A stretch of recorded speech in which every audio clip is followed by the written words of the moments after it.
Hello everyone and welcome back to my channel, and in this short video I will tell you that how you can easily check someone's location in Google Maps in 2024. That's quite simple, interesting and easy, so make sure to watch the video till end so you don't make a single mistake. So first of all, open up the Google Maps, and once you're on this page you'll have to tap on your profile on the top right, and then tap on location sharing just under timeline.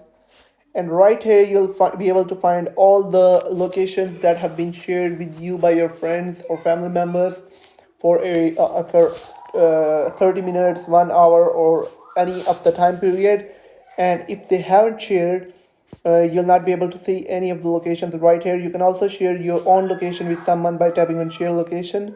So I hope you found the video helpful. If you found the video helpful, make sure to like the video and hit that subscribe button. And if you have any questions about the video, let me know in the comment section.